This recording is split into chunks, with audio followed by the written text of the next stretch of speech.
Hello, and welcome to Tales for Life. In each episode of this podcast, we'll explore a folk or fairy tale from a different culture or region and discover the life lessons, values, and morals they offer that we can use today. Join me on the journey through the magical and meaningful world of folk and fairy tales.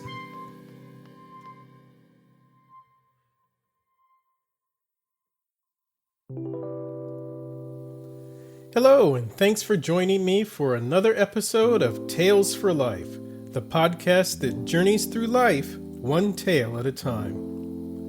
I really like today's story and the message it conveys, especially at this time of year when all those New Year's resolutions suddenly start falling away or seem impossible to get going on.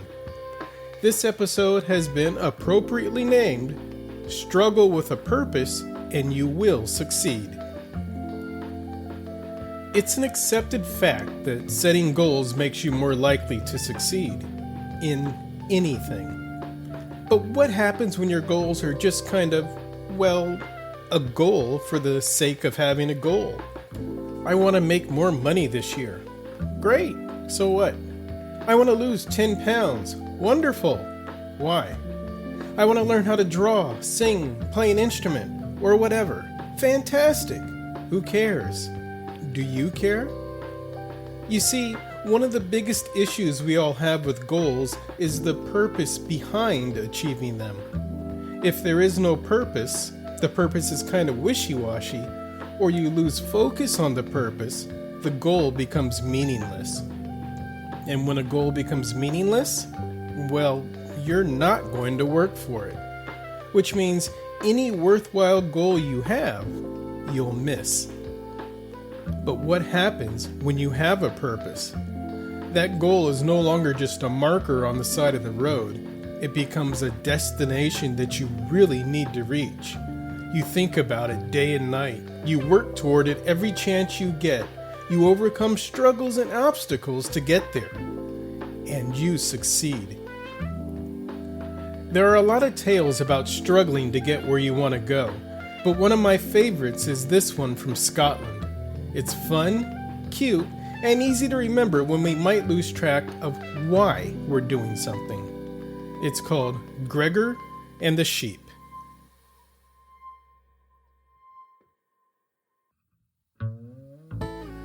In a valley in the Highlands of Scotland, there once lived a young tenant farmer, Gregor, and his mother. Although they worked hard, they could never accumulate enough money to buy the flock of sheep they longed to have, for their small parcel of land produced only modest amounts of oats and barley. To make matters worse, McTavish, the owner of the valley, always found reasons not to pay them all they had earned. When he opened the door each morning and looked out, Gregor saw McTavish's house on top of the mountain, a magnificent stone mansion surrounded by flowers and heather. Gregor often climbed the slope and stood outside the iron gates, listening to the sound of bagpipes and imagining what fine furnishings and delicious foods lay within. Neighbors claimed that McTavish owned many houses and even kept a chest of gems under his bed. As Gregor, his mother, and their neighbors grew thin and pale from hard work and not enough food, they complained to each other about McTavish, who had cheated all of them at one time or another. One day, as Gregor listened to the bagpipe music that drifted from the open windows of McTavish's mansion, he had an idea. That night, when his mother was asleep, he emptied the jug that held their money and counted it. After putting back a few coins for food, he put the rest in his pocket. The next morning, he hurried to the market, where he went from farmer to farmer, asking the prices of sheep for sale. Gregor found many handsome animals, but they were all too expensive. At last, he reached a stall with scrawny and sickly sheep. The owner beckoned to him. "What excellent sheep," claimed the man, "healthy and strong." Gregor shook his head, pretending not to be interested. Come, young man, these are the finest." Gregor began to walk away. The man grabbed his sleeve and whispered in his ear, "This one will make her owner rich." Gregor examined the old sheep with thin legs and dirty, unkempt wool, the worst of the lot. "If she will make me rich," said Gregor, "how is it that she has not done so for you?" "I have not had her long enough," the man replied quickly. "Nonsense," said Gregor, but he gave the man his money and led the pitiful animal home. When his mother saw what he had bought with their money, she burst into tears. "My foolish son, what have you done? Now we will starve, and no one will help us." "Trust me, mother. Soon all will be well, and we will never be hungry again. I will marry, and you will have many grandchildren. Just do as I say, mother, and we will be rich, I promise." Wiping her eyes with her ragged sleeve, she asked what he wanted her to do. "Go to market and tell everyone that your son has a sheep that will make whoever owns her rich," said Gregor. For several weeks, Gregor's mother went to town on market day. As she sold her few eggs and some barley, she made sure to tell everyone she met about the sheep that would make her owner rich. During that time, Gregor fed the animal well, giving her much of his own food. While Gregor grew thinner, the sheep fattened up. She became strong and her wool turned white. When neighbors came to visit, Gregor hugged the sheep and called her Dear One. People thought him mad and felt sorry for his mother. One day a farmer approached Gregor and said, "I wish to buy the sheep that will make her owner rich. I do not believe it, of course, but I will take her off your hands." He named a very good price for the sheep, but Gregor refused. "I will buy your cow and your chickens too," said the farmer. He named an even larger sum. Again, Gregor refused. "You are a fool," said the farmer, storming off. Gregor's mother wept as he told her about the farmer's offer. "Think of all the things we could buy with that money, my son." "Patience, mother," he said with a smile. The next day, another wealthy merchant arrived. "I have come to see the sheep that will make her owner rich," he said. "In the market, I have heard of nothing else." Gregor led him to the barn where the strong, fat sheep lay resting. The merchant looked at her and said, "I will buy her." "Dear One is not for sale," said Gregor, "not for any amount of money." "Everything is for sale if the price is right." The merchant named an impressive sum, enough to buy 12 sheep and 3 times as many chickens. But still Gregor refused. Then one morning, a carriage arrived. 2 servants opened the door and a fat, well-dressed gentleman stepped out. His kilt was made of the finest wool and his shoes had silver buckles. On his fingers were gold rings and his hair glistened in the sun. It was McTavish. "I have come to rid you of the sheep that everyone is talking about," said McTavish, opening his purse. "I can pay your price, and I will have her." Gregor hugged his sheep.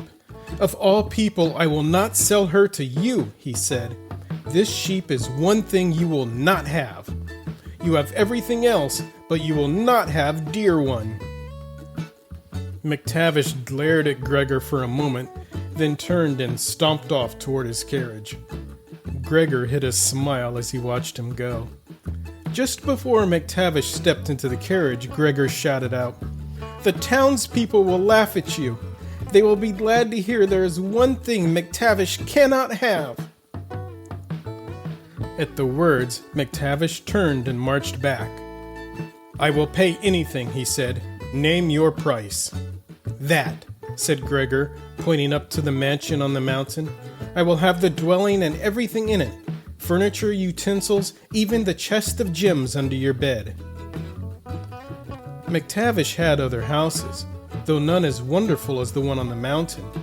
Still, he did not want the townspeople to think there was something he could be refused. "Done," said McTavish at last. After McTavish had departed, Gregor ran to his mother and told her what had happened. The next day, Gregor and his mother moved into the mansion that had once belonged to McTavish. "But Gregor, my son," said his mother as they looked around the great house that was now theirs, "have you not cheated McTavish?" "I did not cheat him," said Gregor with a smile. "I was the owner of the sheep, and she has made me rich, hasn't she?" Gregor sold the chest of gems from under the bed and bought the huge flock of sheep he and his mother had always wanted. He shared the rest of his fortune with the other poor families of the valley who had been cheated by McTavish. His mother urged Gregor to marry, and he did. In time, the halls of the mansion that had once belonged to McTavish rang with the laughter of girls and boys and the yelps of a small sheepdog that Gregor named Dear One.